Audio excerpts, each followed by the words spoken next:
Hello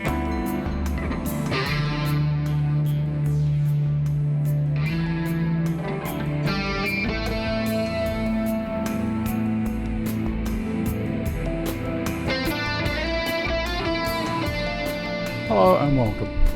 The Data Protection and Digital Information Bill has generated significant discussion and debate in the UK, with proponents glowingly espousing its supposed capacity to enhance individual privacy and protect digital data.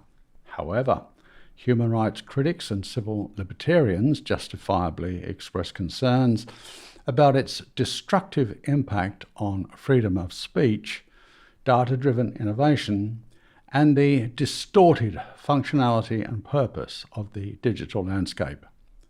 Proponents fervently argue that the bill is a crucial step in addressing the growing concerns related to data breaches, identity theft, and unauthorized use of personal information.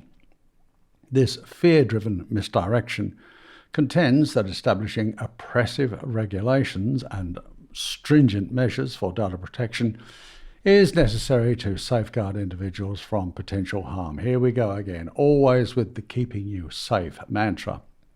In their entirely misleading view, the bill gives greater control over personal data and ensures that companies and independent media outlets adhere to repressive standards in handling and securing information. This disingenuous weasel wording obfuscates key concerns, particularly regarding the guaranteed curtailment of freedom of speech. Specific provisions within the bill will be interpreted and implemented to restrict the free flow of information and stifle open discourse. They rightly believe a balance must be struck between protecting personal data and preserving the fundamental right to express opinions and engage in public discourse. Well, all well and good, but the latter is unfailingly stifled by fictitious national security concerns.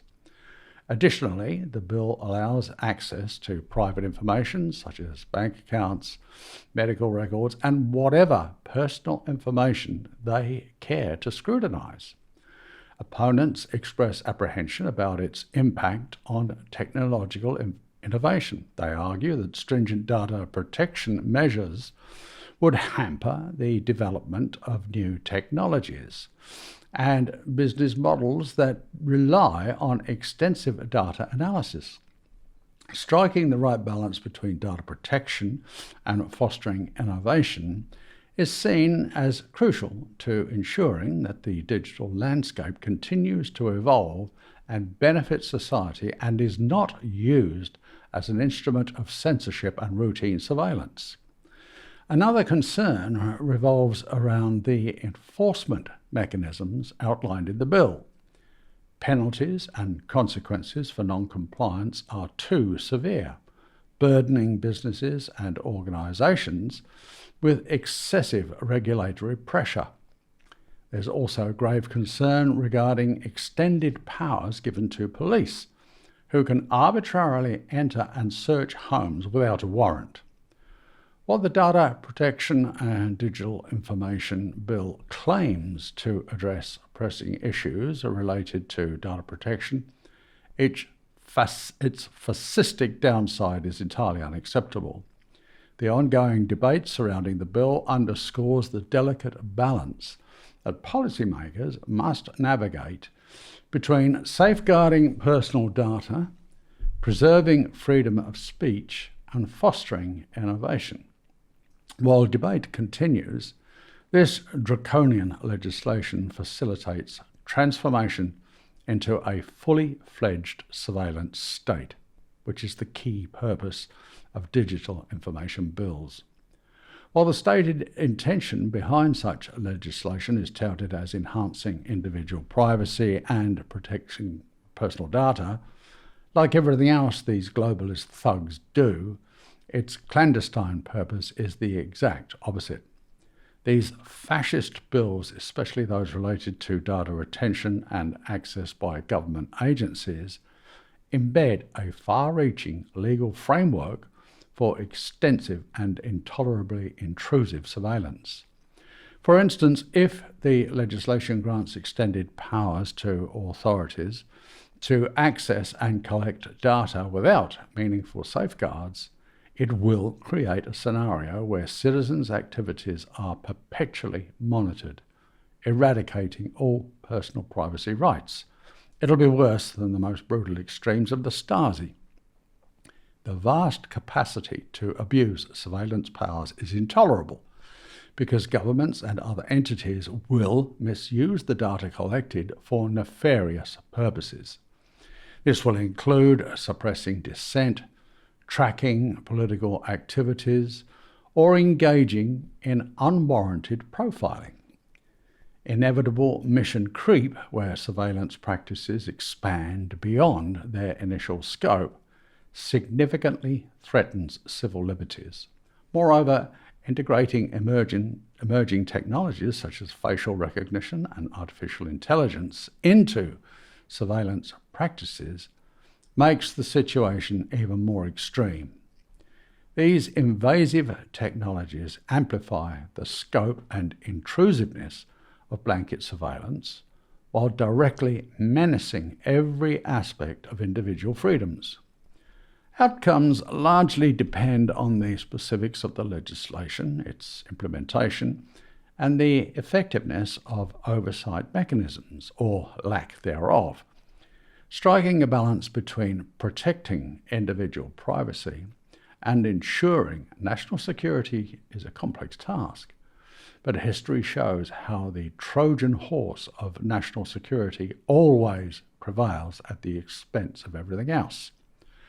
While data protection and digital information bills purport to address critical issues related to privacy and data security, its covert purpose is strengthening the surveillance state.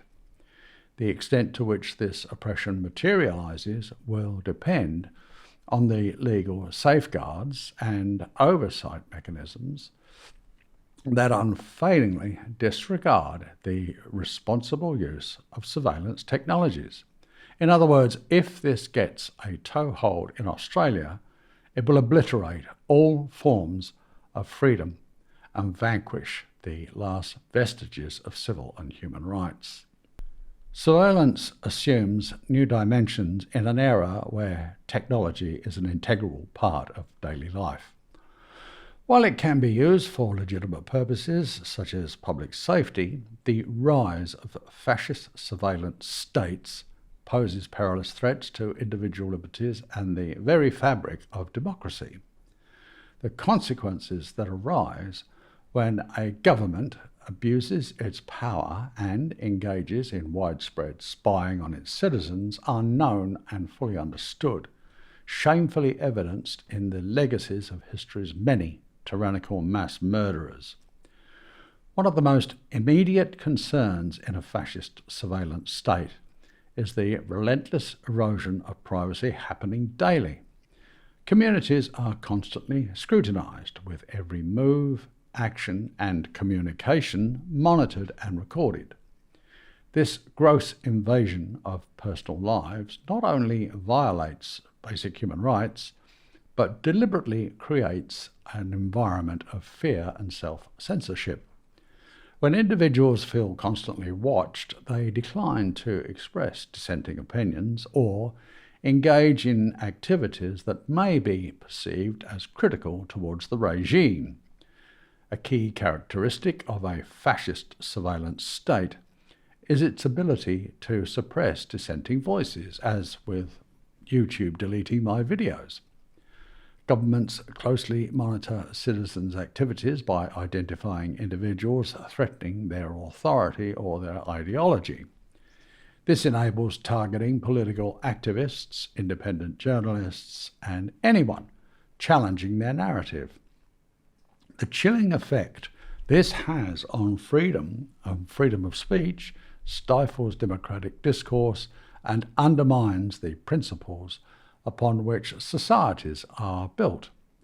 The vast amount of data collected through extensive spying gives governments unprecedented power over their citizens' lives. In our current fascist surveillance state, this information is weaponised for manipulation and control. Personal data is used to create profiles that categorise individuals based on their beliefs, preferences, or affiliations. Such profiling allows criminal authorities to tailor propaganda campaigns, manipulate public opinion, or even selectively enforce laws against specific groups. Another damaging consequence is the normalisation of constant surveillance as a part of everyday life. When citizens become desensitised to the presence of cameras and monitoring devices, they unknowingly surrender their right to privacy. This normalisation gradually erodes the public's resistance to further encroachments on their freedoms, ultimately leading to a society where surveillance is accepted as the norm rather than questioned, which is where we're at right now. The threats we face are grave and far-reaching. The erosion of privacy, suppression of dissent, manipulation, control, and the normalisation of surveillance culture formulate a society devoid of individual liberties and democratic values. We must remain eternally vigilant in safeguarding our rights against further encroachment by criminally usurped corporate crime gang power.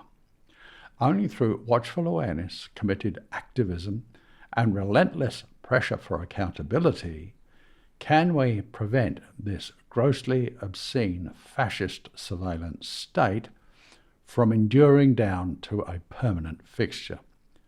The bullying coercion of intrusive police, government and security service surveillance is their target objective, and globalism's jackboot is already firmly wedged in the door.